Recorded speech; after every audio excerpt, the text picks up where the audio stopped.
Welcome to another edition of Mailbag. Remember, these are comments and questions that you guys leave on my channel that I do my humble best to try and answer, offer comment, or just throw out to the wider community for somebody out there to help you out. As with a number of recent mailbags, I'm doing one header and then the mailbags will follow. So if you sort of read the next mailbag and it looks the same as this, that's the reason why. But before we get going, we must address the normal parish notices, which are, if you haven't subscribed to the channel and you like videos about this sort of stuff, this sort of stuff, and this sort of stuff, you need to hit the subscribe icon. Save time, hit the bell icon as well. You'll be notified when videos hit the channel. If you like the contents of this video, please give it a thumbs up. It really helps with the YouTube algorithm. And also, I highly encourage you to leave comments down below. I do read them. I respond to every single comment. And sometimes I even use those comments as subject of videos that I will film in the future. And finally, down there is the TMTG community. For less than the price of a cup of coffee, which I think is a real bargain, you can support the production of videos on the channel. Down there are also the Instagram and Facebook tags where other stuff related to the channel will appear. But now, back to the video. Okay, the next one comes from David Manley. And this one's in response to installing more memory and a new battery in your Korg OASYS, a video I did in July 2018. And he asked very clearly which two screws. And it's really interesting here, but it's so easy to get into these boxes once you actually work out how to get into the boxes. And so here goes. It's actually 3 screws, not 2 screws, on my OASYS 88. I'm not sure about the other ones, whether it's 2 screws, but I suspect all of them are 3 screws. If you start at the end of the OASYS, at the end with the logo, and in line with the back rubber foot, 22 centimeters from the back in is the first screw. And then if you draw a line directly down the OASYS from left to right, you'll find the other 2 screws on that line. One will be in line with the rubber foot at the other end, and one is the second in the middle screw is just before the middle foot. So there's a middle foot, and just before that, 22 centimeters in, should be the second screw. So the first screw 22 centimeters in from the rubber, where the rubber foot is. Draw a line, go down the machine. In that, following that line, you will find the center rubber foot, and there is a screw there 22 millimeters from the back, and the third screw is there 22 millimeters from the back. And the screws at either end are roughly 15 centimeters. I said millimeters, didn't I? Centimeters. It's all centimeters. 22 centimeters are 15 centimeters from each end. So they're the 3 screws that you're looking for. Once you take those 3 screws out, you'll be able to lift up the top of the OASYS and get access to where the memory is and the battery. Okay, next one comes from XP50 Player. And it's in response to the TR8 Triggers Output JV1080 Stock Studio Synth, a video I did in February 2021. And he writes, the JV1080 had 4 expansion slots, the 8 in the JV280. The Integra 7 included much of the XV-5050, but not all the effects like the coveted JD Multi and the Kosham guitar amps. Last I've seen, I believe, the Phantom FA76 and the XV-5050.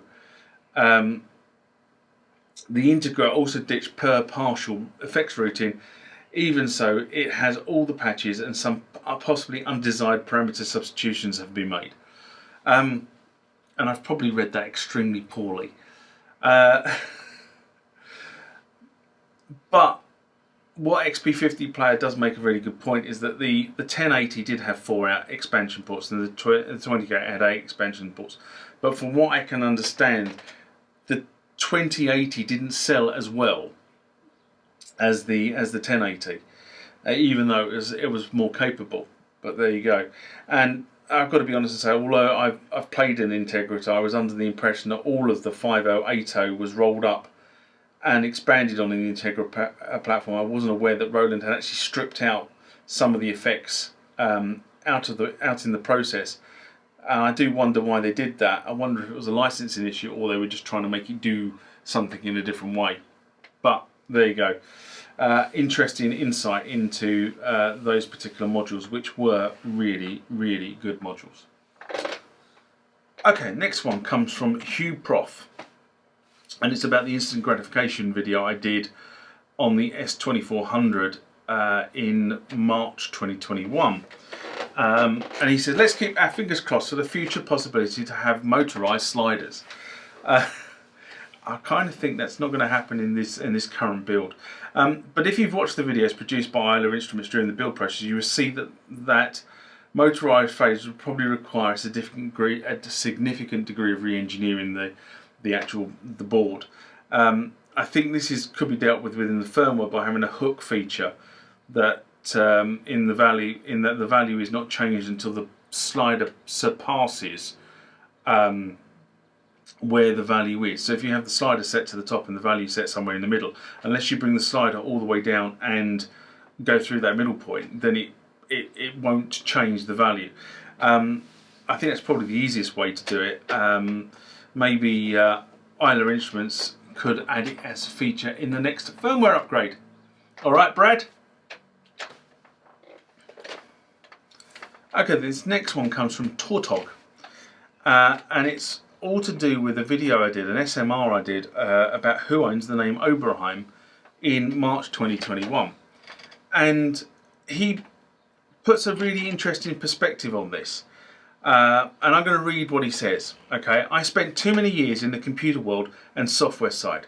Back in the 80s, there was a small company called Norton Utilities that became very popular. Now, I know about Norton Utilities because everybody in the IT world had Norton Utilities, because it was a piece of software that allowed you to really get under the bonnet of what was going on the disk drives. Anyway, and also you could recover files quite easily from using Norton Utilities. As time went on, he wrote what became a very popular book, and people got used to his whole name, Peter Norton, sorry. Not Peter North. Peter North was a porn star. Then he started doing more software and interviews and articles, always making a big deal of the name Peter Norton. Well, he grew into a very big company, and an even bigger company started making offers to buy this company. So he sold for a lot of money, and now another company was making and selling Peter Norton products and developing products as Peter Norton. I found out that he did, as part of his deal to sell his software company, he sold the rights to his own name. From what I understand, he could no longer use his own name for creating products, but had to get the okay to use his name for writing articles and such.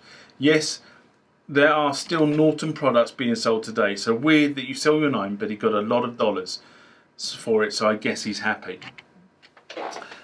And that is such a brilliant example of how trademark and brand law work in action. And I suspect this was also the case with the Oberheim brand. Tom would have not been able to trade as himself or with any other company that used the word Oberheim. Unfortunately, like Norton, Oberheim would have got nothing for trading away his name, as the brand was brought out of bankruptcy. So you can see two sides of the story here. One had a successful company, sold for a lot of money, still can't use his name. The other, his company went bust. The name was brought out of bankruptcy, but he still can't use his name. But he got actually very little for it, unlike the first example. But very good example anyway.